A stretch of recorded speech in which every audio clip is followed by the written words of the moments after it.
श्री गणेशाय नमः। आसरो शिव शंकर महादेव जो धूणी मारो सहाय।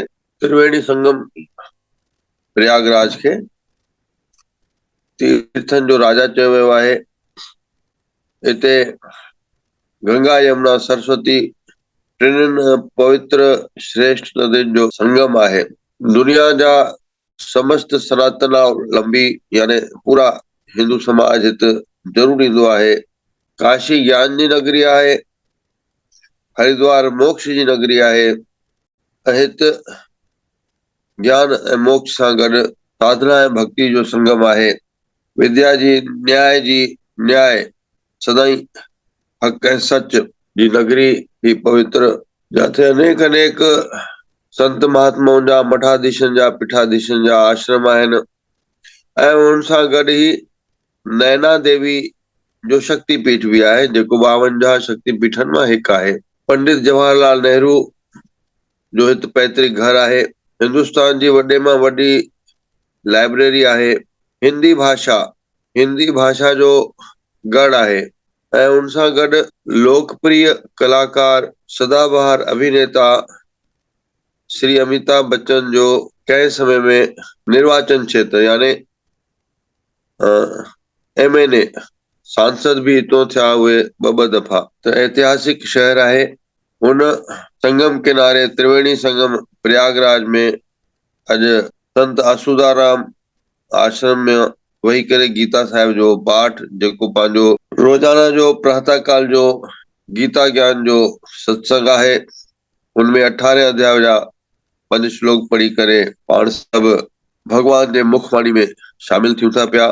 दुनी वारो दातार सभिनी शामिल थियण वारनि के ज्ञान दे, भक्ति दे, जीवन में अपार सफलता मिले। ज्ञान ऐं भक्ति सां ही सांसारिक मोह माया ऐं अज्ञान जो नाश थींदो आहे। मन मजबूत थींदो आहे। वृत्ति शुद्ध थींदी आहे ऐं इहा ई प्रार्थना कंदे सभिनी जे सुख जी, कल्याण जी, जीवन में मंगल जी, कार्य सिद्धि जी प्रार्थना कंदे माता त्रिवेणी जो दर्शन, स्नान पूजन जो ध्यान कंदे अचो त ज्ञान रूपी प्रवाह में गंगा यमुना सरस्वती जे हिन ज्ञान रूपी गीता में श्लोकन में पाठ शामिल थींदासीं। जय श्री कृष्ण, जय सदाराम। जय श्री कृष्ण, जय जय सदाराम। सुंदर श्लोक निकतो आहे। सर्व कर्माणि अपि सदा कुर्वाणो मद व्यापाश्रः मत्स्य प्रसादः उपनोति शाश्वतम पद्म व्ययम चेतसा सर्व कर्माणि मय्य सन्न्यस्य मत्परः बुद्धि योगमुपाश्रित्य मचितः सततम भव मचितः सर्व दुर्गाणि मत प्रसादात तरिष्यसि अथ चेतो अहंकारात न श्रेयसि विनक्ष्यसि यद अहंकारामाश्रित्य न योत्स्य इति मन्यसे मिथ्या एष व्यवसायः ते प्रकृति त्वाम नियोक्ष्यति स्वभाव जेन कौन्तेय निबद्धः स्वेन कर्मणा कर्तुं न इच्छसि यतः मोहात् करिष्यसि अवश्यः अपि ततः। ओम तत्सत, ओम तत्सत।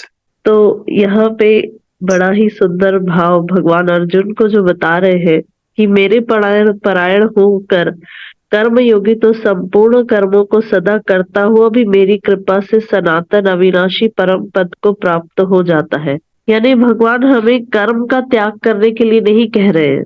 भगवान कह रहे हैं कि आप अपनी सारी ड्यूटीज को पूरा कीजिए, लेकिन जो भी हम करते हैं, जैसे उस दिन हम एक सत्संग का श्रवण कर रहे थे, तो संत महात्मा कह रहे थे कि आप कुछ भी नहीं कर सकते, लेकिन आप एक काम कर सकते हैं कि जब हम रात को सोने जाते हैं तो हम ये जरूर भाव रख सकते हैं कि हे भगवान, हमने दिन भर में जो भी कार्य किए वो आपके श्री चरणों में समर्पित है। अगर हमसे कोई त्रुटि हुई है, कोई भूल हुई है, तो हमें उसका चिंतन करना चाहिए कि हाँ, यहाँ हम गलत थे, ये हमें नहीं करना चाहिए था।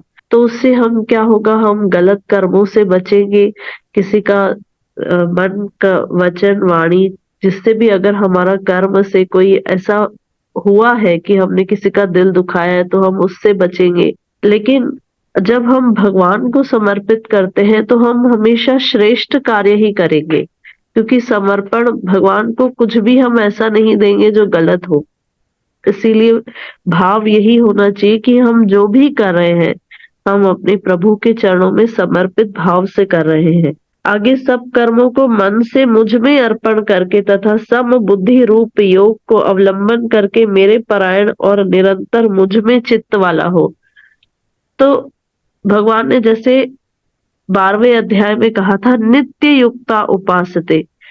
नित्य मतलब एक क्षण के लिए भी जो भक्त भगवान से दूर नहीं होता, तो एक क्षण के लिए भी कौन दूर नहीं होता, जो अपना हर कार्य भगवान के श्री चरणों में समर्पित कर देता है। जैसे यह जानता है कि मैं जो भी कर रहा हूँ भगवान की कृपा से कर रहा हूँ। बस यही भाव जब हमारे अंदर आ जाता है तो चाहे हम इस संसार की ड्यूटी भी निभा रहे हैं, लेकिन अगर हम वो यह भाव रख के कर रहे हैं कि वो परमात्मा मुझसे करवा रहा है, वह शक्ति मुझसे करवा रही है, तो हम उस कर्म के बंधन में नहीं बंधेंगे। उपर्युक्त प्रकार से मुझ में चित्त वाला होकर तू मेरी कृपा से समस्त संकटों को अनायास ही पार कर जाएगा। और यदि अहंकार के कारण मेरे वचनों को न सुनेगा तो नष्ट हो जाएगा, अर्थात परमार्थ से भ्रष्ट हो जाएगा। अब यहाँ अर्जुन को भगवान कह रहे हैं कि आपका वह स्वभाव है, आप क्षत्रिय हो। अभी तो तुम कह रहे हो कि मैं युद्ध नहीं करूंगा और मुझे जाना है, मैं जंगल चला जाऊं, लेकिन क्योंकि तुम क्षत्रिय हो, तुम कहीं पर भी अन्याय होते हुए देख नहीं पाओगे, तो तुम न चाहते हुए भी अपने स्वभाव के कारण, वो कहते हैं ना जो इनबिल्ट प्रोग्राम है ना, जिसका जो संस्कार है वो आज नहीं तो कल बाहर आते ही है। तो भगवान कह रहे हैं कि क्योंकि तुम क्षत्रिय हो, वो तुम्हारा स्वभाव है, तुम न चाहते हुए भी अगर कहीं अन्याय हो भी रहा होगा तो तुम उसका वध कर दोगे। क्यों? क्योंकि तुमसे अन्याय सहन नहीं होगा। तो भगवान कह रहे कि अगर तुम मेरी बात, मेरे कहने पर चलोगे तो तुम्हारा क्या होगा, विकास होगा, आध्यात्मिक उन्नति होगी। हर भौतिक क्षेत्र में भी आध्यात्मिक क्षेत्र में भी हमारी उन्नति होगी अगर हम भगवान के वचन अनुसार चलेंगे। और भगवान का वचन क्या है? भगवत गीता। तो भगवान वही कह रहे हैं कि लेकिन आज कलयुग में भी हम देख रहे हैं कि लोग मानते ही नहीं है। वो कहते हैं ना, सुनो सबकी लेकिन करो अपने मन की, ये वाला भाव हो गया है। अगर आप उनके साथ डिबेट भी कर लो काफी दिन तक कि भगवान ने ये कहा ये कहा, ठीक है हम ये सब मानते हैं लेकिन हम तो करेंगे अपनी। तो भगवान कह रहे हैं कि तुम अहंकार वश अगर मेरी बात नहीं सुनोगे तो तुम्हारा तो नाश ही होगा, तुम फिर अपने परमार्थ से पदभ्रष्ट हो जाओगे। तो भगवान हम सबको भी यही कह रहे हैं कि हम अहंकार वश होकर अगर इस भाव को नहीं समझेंगे कि जो हम कर रहे हैं वो भगवान की कृपा से कर रहे हैं, वो परम शक्ति हमसे करवा रही है, अगर हम अपने कर्मों को समर्पित नहीं करेंगे तो फिर हम उनके बंधन से भी बंध जाएंगे। जो तू अहंकार का आश्रय लेकर यह मान रहा है कि मैं युद्ध नहीं करूंगा, तो तेरा यह निश्चय मिथ्या है, क्योंकि तेरा स्वभाव तुझे जबरदस्ती युद्ध में लगा देगा। आखिर 60वें नंबर श्लोक में कह रहे हैं, हे कुंती पुत्र, जिस कर्म को तू मोह के कारण करना नहीं चाहता उसको भी अपने पूर्वकृत स्वाभाविक कर्म से बंधा हुआ परवश होकर करेगा। सेम वही बात भगवान बार बार कह रहे हैं कि तुम्हारा क्योंकि स्वभाव है, तुम क्षत्रिय हो, तो तुम्हारे स्वभाव के कारण तुम उस कर्म के बंधन में फंस जाओगे। क्योंकि तुम अभी भले कह रहे हो कि मैं युद्ध नहीं करना चाहता, लेकिन आगे तुम वही करोगे क्योंकि वो तुम्हारा स्वभाव है। तो भगवान इन 5 श्लोकों में एक तो पहला जो भगवान सबसे बड़ी शिक्षा दे रहे हैं कि तुम कर्म के बंधन से मुक्त हो जाओगे अगर तुम सारे कर्म मुझे समर्पित कर दोगे। और दूसरा भगवान कह रहे हैं कि क्योंकि तुम्हारा जो स्वभाव है तुम उसमें अनायास न चाहते हुए भी उसमें उसे करोगे, तो भगवान वही कह रहे हैं कि अहंकार मैं कर रहा हूं ये नहीं कहना है। भगवान कह रहे हैं ये एक शक्ति है जो हमसे करवा रही है। जो भी हम अपने जीवन में कर रहे हैं अच्छे कार्य, उसमें हमारी वो भगवान की शक्ति है जो हमसे करवा रही है। यही समर्पित भाव से अगर हम कर्म करते हैं तो हम उस बंधन में नहीं फंसेंगे। जय श्री राम।